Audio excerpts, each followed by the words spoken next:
Chapter 27, Honey, Part 1. Holding tea parties was legitimate business for the consorts. Gyokyo had them seemingly every day. Some were held at the Jade Pavilion, while other times she called to the residence of another consort. Excellent chance to sound each other out and play politics, Mao thought. She wasn't a big fan of the tea parties herself. The subjects of conversation were mostly limited to makeup and trends in fashion. Boring talk, interspersed with probing questions, a veritable microcosm of the rear palace. They look pretty comfortable with all of it. Guess that's what makes them consorts. Gyokyo was talking to a middle-ranked consort who also came from the west. Their shared homeland seemed to be spurring real conversation between them. Mao didn't know the details, but it seemed the main subject had to do with future relations with Gyokyo's family. Gyokyo was a cheerful and engaging talker, and many consorts would tell her little secrets before they knew what they were doing. One of Gyokyo's jobs was to write these things down. Consort Gyokyo's home was a parched land, but it also sat at a nexus of trade, and the ability to read both people and the shifting of the times was paramount. In addition to what she earned as a consort, she helped her family by communicating tidbits of information to them.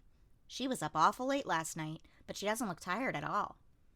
The emperor was visiting his beloved Gyokyo once every 3 days, or even more often. Ostensibly, it was to see his daughter, who was starting to grab onto things and pull herself up to standing, but needless to say, admiring the princess was not the only thing he did on his visits. Mao was aware that the emperor no more neglected his daily than his nightly business, suggesting a man of tremendous energies. From the perspective of helping the country to prosper, it was a praiseworthy thing. At the conclusion of the tea party, Mao received a bevy of tea candies from Yinghua. She was willing to eat some of them, but it was really too much for her to handle alone, so she made her customary visit to Xiaolon. Xiaolon's stories weren't always articulate, or even completely coherent, but she obligingly shared her last crop of rumors with Mao. Today, she had talk about the serving woman who had killed herself, the attempted poisoning, and for some reason, something about the pure consort. They talk about the emperor's 4 favored ladies all they want, but there's no getting around the fact that she's getting older. Consort Gyokyo was 19. Li Hua was 23, and Li Shu just 14. But the pure consort Aduo was fully 35, a year older than His Majesty.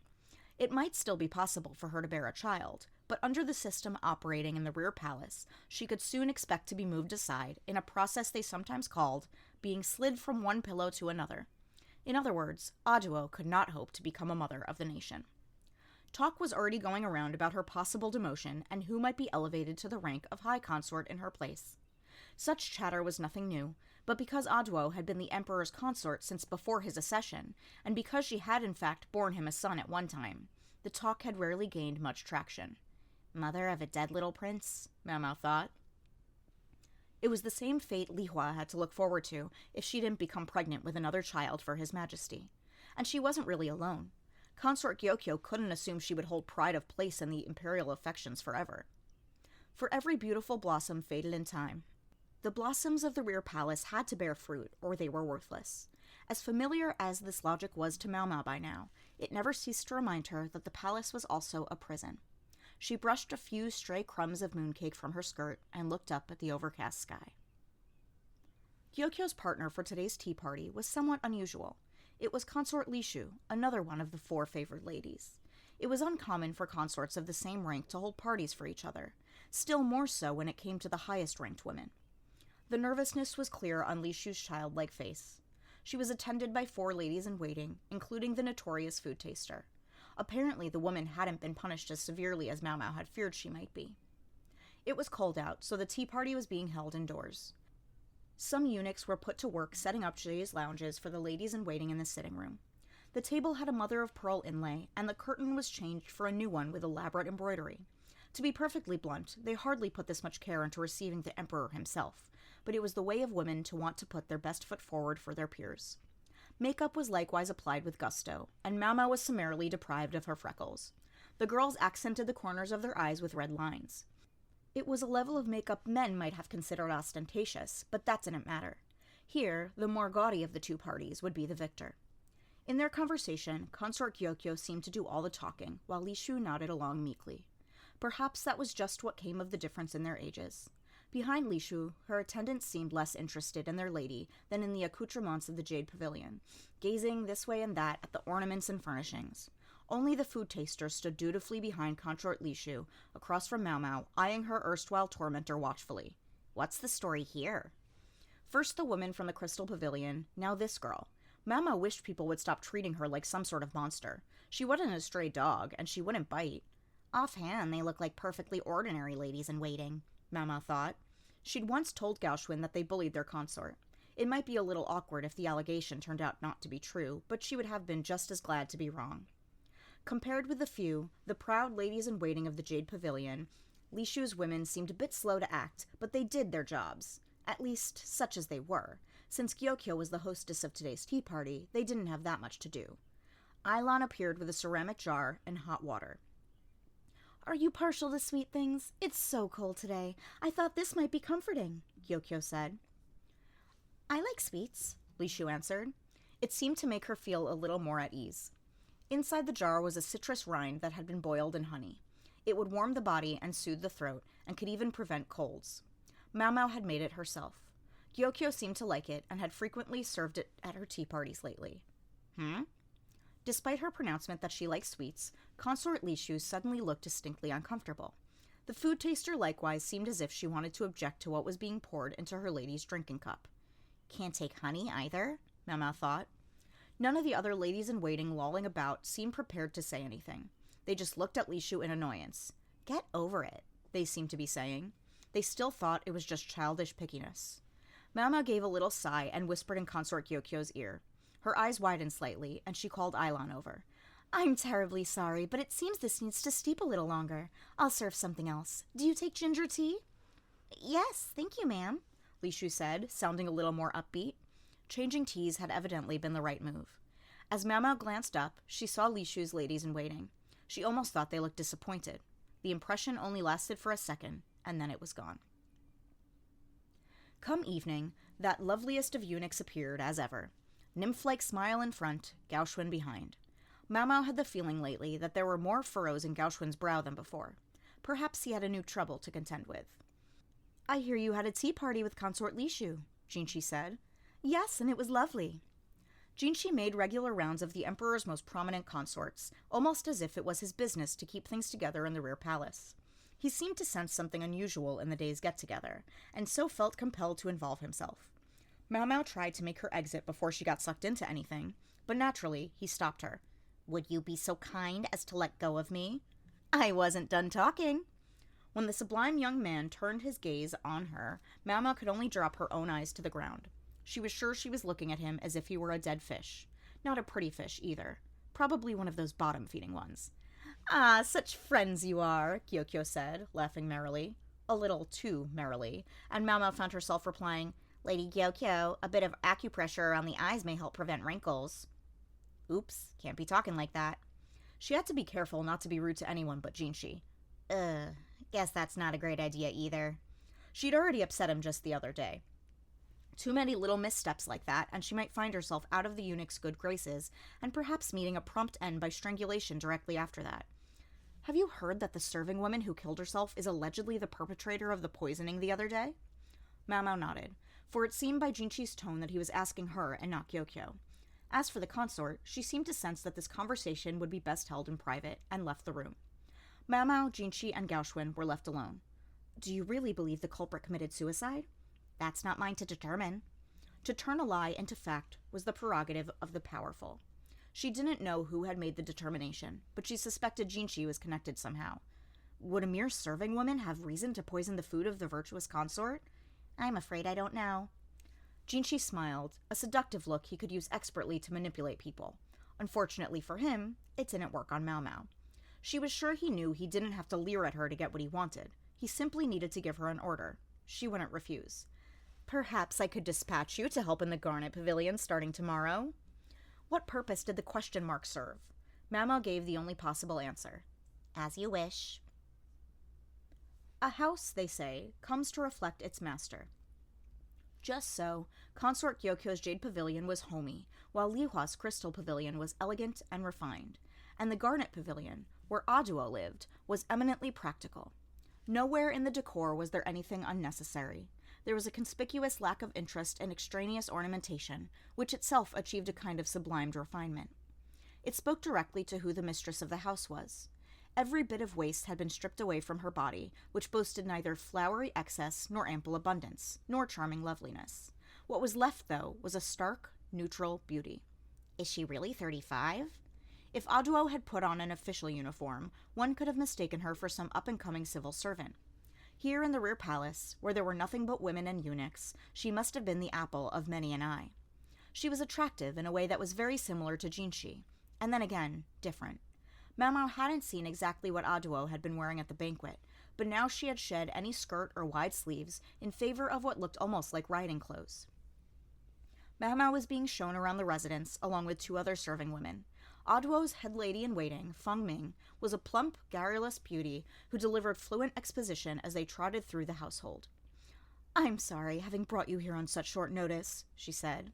The chief lady-in-waiting of one of the emperor's 4 favored ladies was likely to be a woman of no mean station herself, and Feng Ming's willingness to engage the lesser woman was endearing. Wonder if she's the daughter of a merchant family or something, Mao Mao thought. She and the others had been summoned to help with the great spate of cleaning that marked the turn of every year. There weren't enough hands at the Garnet Pavilion to do it alone. And is she injured? Mao Mao wondered, glimpsing a bandage around Feng Ming's left arm. Mao Mao's left arm was likewise bandaged. She was tired of people looking at her with alarm every time they saw her scars. The woman let the eunuchs handle the physical labor, while they passed the day airing out the furniture and scrolls to protect them from bugs. And there were so many of each in the Garnet Pavilion, many more than in Consort Gyokyo's residence. Such was the quantity Auduo had accumulated over her residence in the rear palace, the longest of any of the consorts. Mao Mao didn't go back to the Jade Pavilion that evening, but slept alongside the other 2 serving women in a large room at the Garnet Pavilion. She was given an animal fur blanket to ward off the cold that was indeed very warm. I haven't been told what to do exactly. Mao Mao concentrated on cleaning, just like Feng Ming said. The plump lady-in-waiting was generous with her praise, making it that much harder to slack off. Mao Mao started to suspect Feng Ming was in fact a dexterous user of people. Feng Ming seemed like the type of woman people had in mind when they talked about a good wife who did her chores with a glad heart. She had been with Auduo for the consort's entire time in the rear palace, meaning she was well past the usual age of marriage, and even Mao Mao had found herself thinking that was something of a shame. She knew that as head lady-in-waiting, Feng Ming could earn more than many unskilled men, but she wondered if it had really never occurred to her to find a husband. Wasn't that something most people thought about? Mao Mao knew the other 3 ladies in the Jade Pavilion talked about it often. They had no intention of leaving Consort Gyokyo's side for some time yet, but still they dreamed of a dashing princeling appearing for them. "Dreams are free, so have your fill," Hong Yang would say with a smile. Mao Mao found the remark strangely frightening. "First time in a while I feel like I've actually worked," she thought.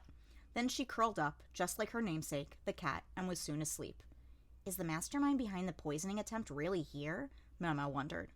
The ladies-in-waiting at the Jade Pavilion were extremely hard workers, but even by that standard, Mao Mao had to admit that the women at the Garnet Pavilion were no slouches either.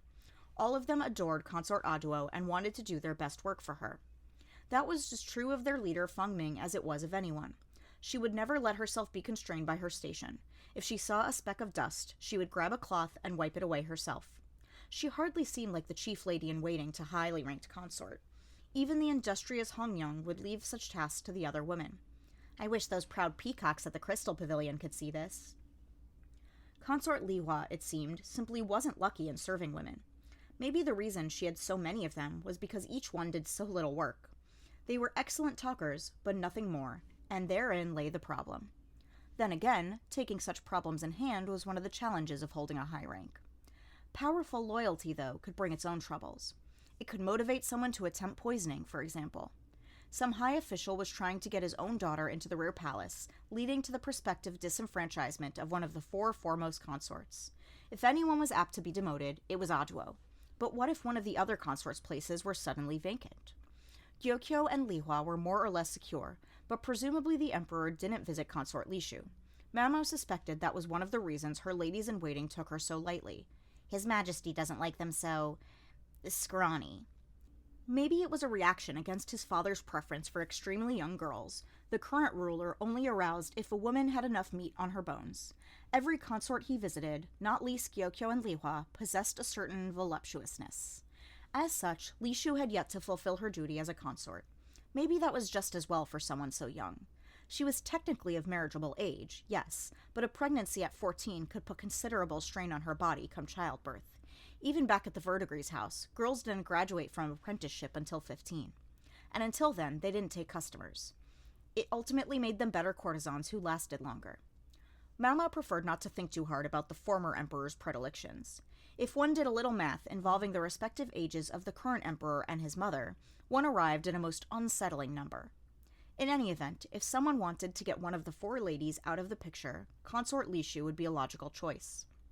Mao Mao let her thoughts wander as she organized a kitchen shelf, upon which was a line of small jars.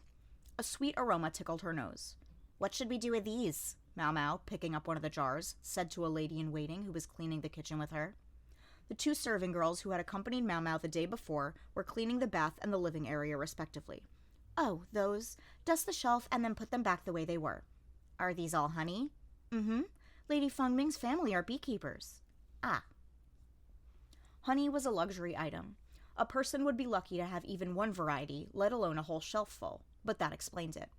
Mao Mao peeked into several of the jars and saw honeys of different colors, amber, dark red, and even brown. They came from different flowers and had different flavors. Come to think of it, she thought the candles they'd used for illumination the night before had had a sweet scent. They must have been beeswax. Something nagged at her, something to do with honey. The subject had come up recently, she was sure. "When you're done there, would you dust the second floor railing? It always gets missed when we're cleaning." "Of course." Mao Mao put the honey back in its place and went up to the second floor with her rag. Honey. Honey. As she carefully dusted each post of the railing, she turned the word over in her mind, trying to remember what it represented.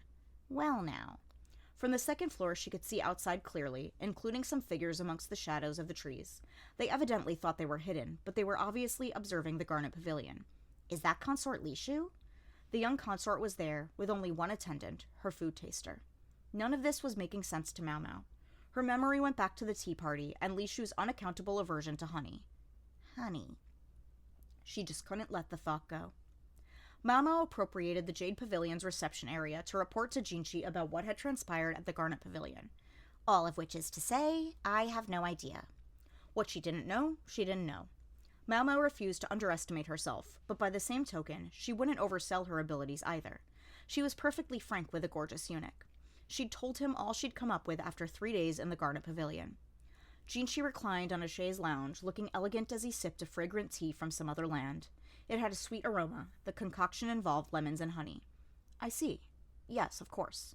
Indeed, sir. Mao Mao was just as happy that, of late, the gorgeous eunuch appeared a little less sparkly than before, but it seemed to her that his tone had grown somewhat glib. Perhaps it was that the sweetness was gone from his voice, but he gave the impression of a young man, almost a boy. Mao Mao didn't know what he wanted from her, but she was always and ever nothing more than an ordinary apothecary. She had no interest in playing spy. Let's try a different question then. Hypothetically, if by some special means there were someone who was communicating with outside parties, who do you suppose that would be? Again, with a roundabout interrogation. I wish he would just say what he means. Mao Mao didn't like to speak without proof. She had always been taught not to work based on assumptions. Now she closed her eyes and let out a deep breath. If she couldn't calm herself a little, she might just look at the entrancing young man as if he were a flattened toad. Gaoxuan was, as ever, silently urging restraint with his eyes. This is purely a possibility, but if there were such a person, I think perhaps it would be Lady Fengming, the chief lady-in-waiting. You have any proof? She had a bandage wrapped around her left arm. I walked in while she was changing it once and caught a glimpse of some burns. Mao Mao had previously dealt with an incident involving writing strips impregnated with various chemicals. She thought at the time that if the chemicals meant anything at all, they might represent some kind of code, but she had kept that to herself. Based on the fact that the outfit holding the writing strips had been scorched, it was a short leap to imagining the person who had once worn the outfit had a burn on their arm. She was confident Jinchi had investigated the possibility. It was probably what had led him to try to make Mao Mao his eyes and ears. Mao Mao thought, quite honestly, that the serene chief lady-in-waiting hadn't looked the type to try such a thing, but she had to admit this was only her subjective opinion, and one had to look objectively at things, or one would never arrive at the truth. Passing marks for you. Jinchi suddenly let his eyes fall on a small jar on the table. Then he glanced at Mao Mao, and that nectared smile appeared. She was sure she could see something sinister behind it. Mao Mao felt all her hair stand on end. She did not like where this appeared to be going, not one bit. Jinshi picked up her jar and came towards her. Such a smart girl deserves a reward. I couldn't. You could, and you should. I'm quite happy without a reward. Give it to someone else. Mau Mau fixed Jinshi with her most withering look in an attempt to dissuade him, but he didn't so much as flinch. Was this a little punishment for hurting his feelings the other day? Unfortunately for them both, Mau Mau still had no idea why Jinshi had been so upset. The eunuch came closer. Mau Mau backed away a half step and found herself up against the wall.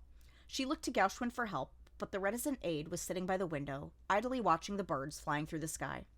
The obviously artificial nature of the pose made him look most disagreeable. I'll have to sneak him a laxative later. Jinshi, still wearing a smile that would have melted anyone else, stuck his fingers into the jar. They emerged dripping with honey. This little prank, Mau Mau felt, was going too far. Don't you like sweet things? I prefer spicy flavors. But you can stomach them, can't you? Jinshi showed no sign of relenting. His fingers crept toward Mau Mau's mouth. This must be how he always comported himself, she thought. But beauty didn't give you license to do whatever you wanted. The eunuch was studying Mau Mau's piercing glare with a look of rapture. That's right. I forgot he's one of those types.